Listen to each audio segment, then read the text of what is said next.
August is over, summer is over. That's how that works. I'm wearing a jumper.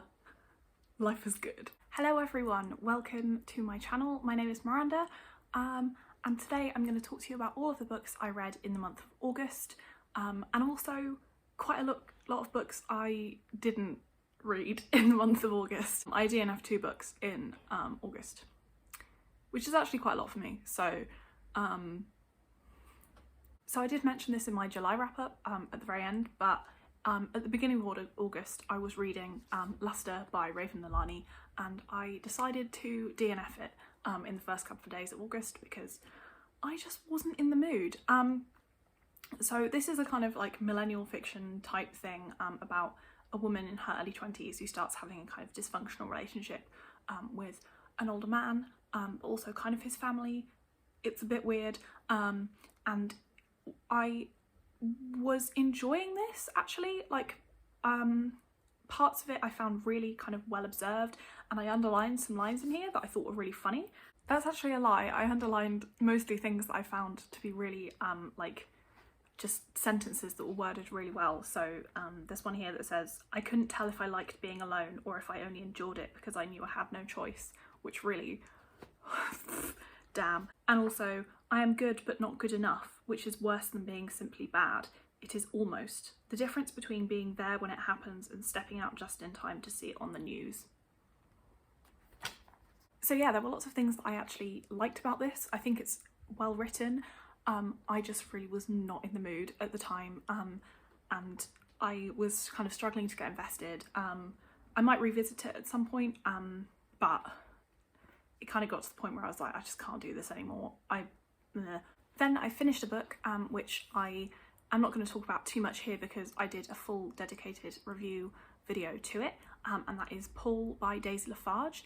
I got an arc of this on NetGalley, so thank you NetGalley and Granta publisher, I love you. This is about a recent graduate called Frances, who is just left a kind of graduate research program in Paris and is kind of going away into the countryside of France to explore kind of herself. She wants to get away and she's going to go do some volunteering.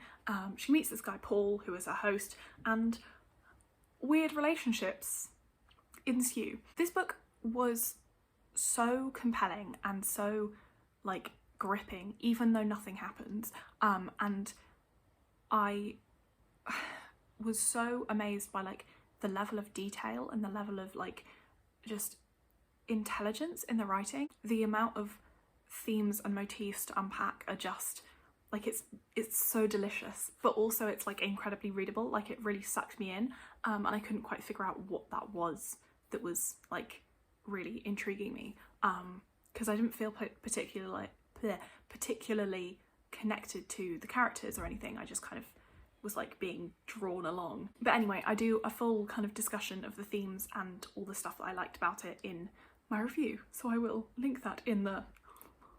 I then DNF'd another NetGalley arc called The Light Streamed Beneath It by Shawn Hitchins. So this is a memoir about, I think, 2 men in Shawn Hitchins' life who he had kind of important relationships with, who both died, and it's essentially about his relationships obviously and also grief. And I just wasn't really gelling with the writing style of this. It kind of felt like he was using long words where long words didn't need to be used, and it kind of felt a little bit pretentious.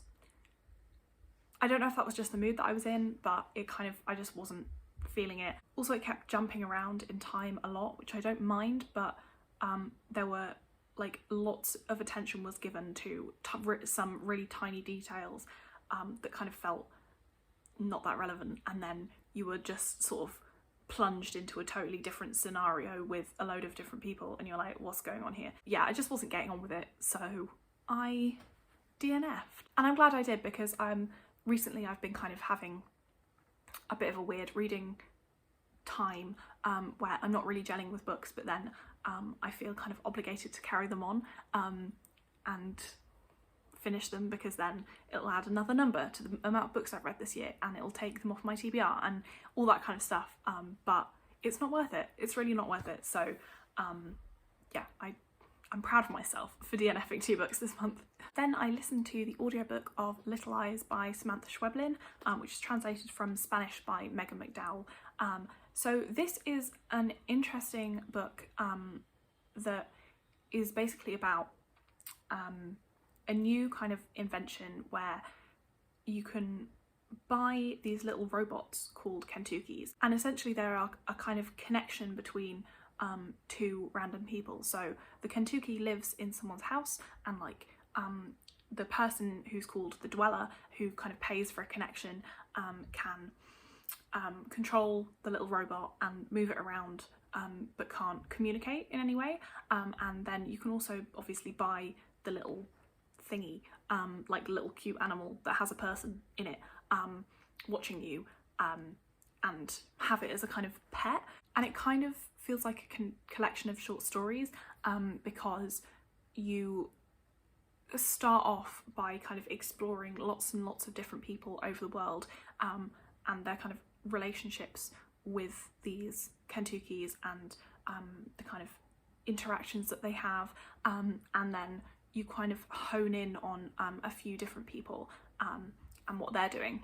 So it explores all of the different ways that people are using and experiencing these kind of devices, and it's really interesting because it never feels judgmental. So it kind of explores all the different things. Like, there are people who have amazing relationships and kind of like real genuine connection. So mostly the people who buy them are really lonely and want to kind of experience a sort of connection with somebody, and there are people who find that, but then there are also obviously people who kind of exploit it, and it just gets quite dark. Like, obviously there are kind of the things that you expect that people would do, like, you know, it's watching strangers, like that's inherently a kind of creepy thing, but there's also kind of more creative darknesses that you wouldn't really expect, and also the kind of the genuine relationships sometimes develop into kind of slightly darker things, and it was really interesting to kind of see how everything changed and shifted over time. So I did like this book. I think because I listened to it on audiobook, I found it kind of difficult to remember exactly who all of the characters were and where they all were, especially to start with, because there are so many, and then you kind of like narrow them down as you go along. So it took me a while to realise that we were kind of coming back to people, but once I got into it, I was really intrigued, and it was a good time. I really enjoyed it, and I would recommend it. I think I'm gonna probably go and read some others of Samantha Schweblin's books, because this was really fun. And I should say, this is where the kind of the Women in Translation Month books start coming in. So next I read Minor Detail by Adania Shibli, translated from Arabic by Elizabeth Jacquette. I just talked a load about this book, but honestly none of it made any sense, because like, trying to describe this book is really hard. Essentially it is a book of two halves. The first half, you follow an army officer in, he's Israeli, and he is patrolling a patch of desert in 1948 or 9, I think. And everything is like in immaculate detail, and it feels incredibly impersonal because of this, because every single like action that he takes, this officer takes, is described, but you don't get any kind of human insight into anybody. And then on his patrols he finds a Palestinian woman, and she is raped and shot by the soldiers, and this event is not given any sort of thought or attention really, it just happens. But what you focus on mostly in the first half is the officer's spider bite, and the fact that his kind of, you can tell that his state of mind is deteriorating because of this. He's kind of getting hallucinations and getting infected, but he keeps kind of cleaning it almost ritualistically. And that is a big theme that stays throughout the book, is kind of cleaning things, but things refusing to go away. So the second half follows a modern woman living in Palestine who she wants to find out more about this woman because there is no detail about her whatsoever. You know nothing about who she is, where she comes from, how she feels, and this woman wants to find out about her. So she goes on a kind of a search through various like checkpoints and sort of dead ends and villages that have been kind of deliberately destroyed, and she can't find anything. Basically, this book is like nothing I've ever read before.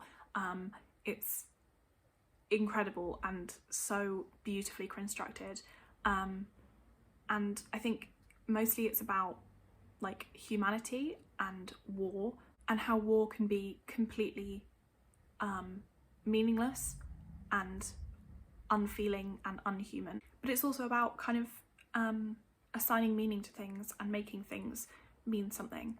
I don't know. It's really incredible. It's like 110 pages long, and it's one of the most impactful things I've read maybe ever. So you should read it too. Then I read 2 more audiobooks by women in translation. The first being The Vegetarian by Han Kang, which is translated by Deborah Smith from Korean. So this is a book that I've kind of had my eye on for a while, and then I borrowed the audiobook from my library and I listened to it. So essentially this is about a woman who decides to go vegetarian, and her family are very confused by this and they don't really know why she's doing it. They can't, like, whatever they try and do, they can't sort of make her eat meat. And the reason that it's such a kind of important decision is because in this family, like, meat eating has always been important, and she kind of just one day takes all of the meat out of the house and is like, no more. She's always been sort of like normal and kind of compliant and never like done anything weird, and everyone is confused. That's the description that I've seen people give of this book, but really, like, that's the sort of first section, and the other 2 sections are kind of, they're like completely different and go on a whole other journey with this woman and her family. This book wasn't really what I was expecting it to be. I don't know why. I wasn't sure what I was expecting it to be, but it went kind of beyond everything. The interesting thing about it is that you never hear from the woman herself. There are 3 sections, so you hear first from her husband. It's narrated in first person. He's an asshole, that much is clear, and he doesn't really try to understand his wife. You kind of get like snippets of what she's thinking and what she's feeling. So anyway, yeah, in the second section you hear from her sister's husband, and then you hear from her sister. And honestly, I'm not entirely sure what to make of this book. Like, I kind of want to reread it and like read it physically, because I think there's a lot going on that I didn't really pick up on from listening to it. But I was like intrigued, and the writing is beautiful. I think it's so interesting. I'm so glad I finally got around to it, because it is like a beautiful, like, literary, disturbing, cool stuff book that I love. My words are not coming to me today. But basically, I like this a lot and I really want to reread it. And I would recommend it. Then lastly, I read another Korean book, The Hole by Hye-Young Pyun, translated by Sora Kim-Russell. This is a weird one. So this is like 4 hours long, the audiobook, and that was mostly why I listened to it, because I was like, I'm not in the mood for anything long. I just want to have a cool time. It's described on Scribd, which is where I listened to it, as a tense thriller. So it is tense, but I wouldn't say it gets anywhere near thrilling or like kind of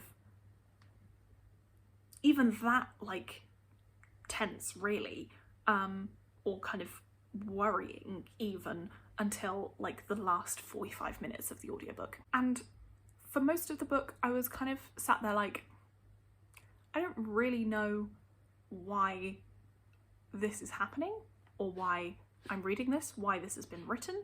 That's not great feelings to have while reading a book, obviously. But by the end I was kind of like, okay.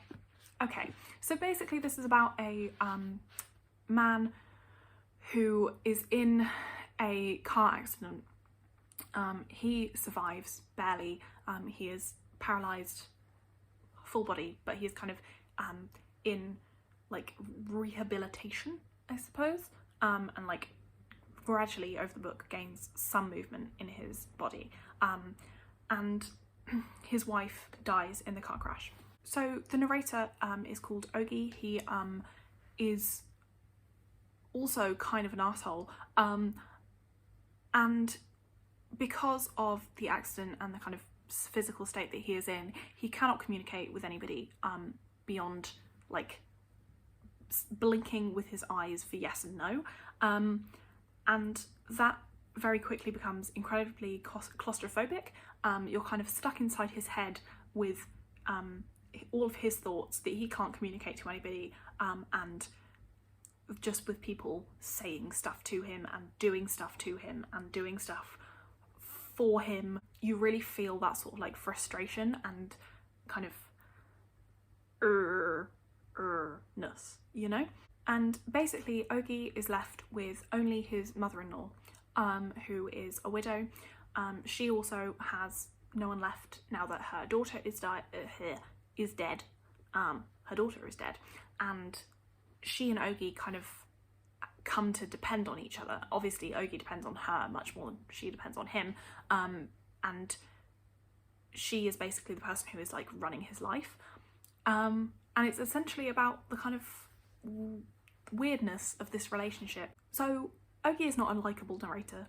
Like I said, he's kind of a dick, and he makes quite a few comments about like being newly disabled, which are not like great, but I'm pretty sure it's because he's an asshole, and we're meant to think that he's not a nice person, and it's kind of like, I feel like the author is kind of trapping you in Ogi's head, being like, here, stay with this nasty person for like 4 hours of this audiobook, like he is trapped in his bed, and with no power to kind of like communicate with the people that he doesn't get on with, and that are now caring for him. Like I said, for a long time there's not much happening at all. Like, it's just kind of his thoughts. Someone left me a comment on one of my videos saying that they'd seen I was reading this on the Storygraph and said that they just finished it, and it felt like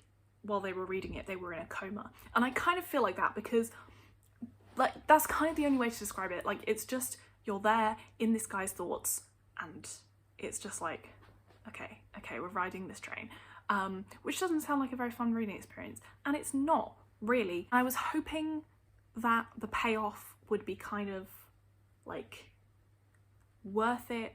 I don't think it was.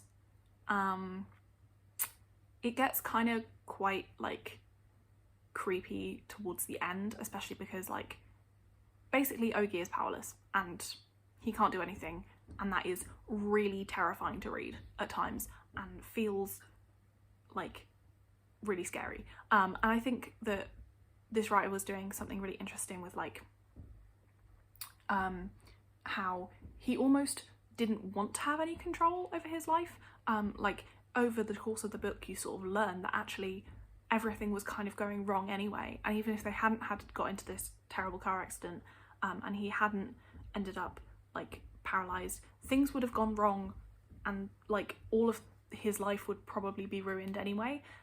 So it's kind of like, it feels like he's sort of in some ways like he wants to accept it, but also he can't, because his body is like, no, you must fight against all this. It was a book and I read it. I wouldn't necessarily recommend it. It was fine. Yeah, I listened to a lot of audiobooks this month because I was going to work a lot and wanted to listen to stuff on the tube, and didn't have the brain juice for actually doing the booky book. And I don't have the brain juice for this, to be quite honest. But here we are. Isn't it a mess? So anyway, that is August, I guess. It was an interesting one. I don't really know how to feel. If you're gonna read one book from the books that I've read, read this one because it's amazing and it's really, really short and it's so flappy and it's so good. My TBR is currently this number, as of day of upload. Woo! And I don't know if I have anything else to say. Like I said, I'm so tired. I'm so tired. But maybe I will see you soon. Have a great day. Goodbye.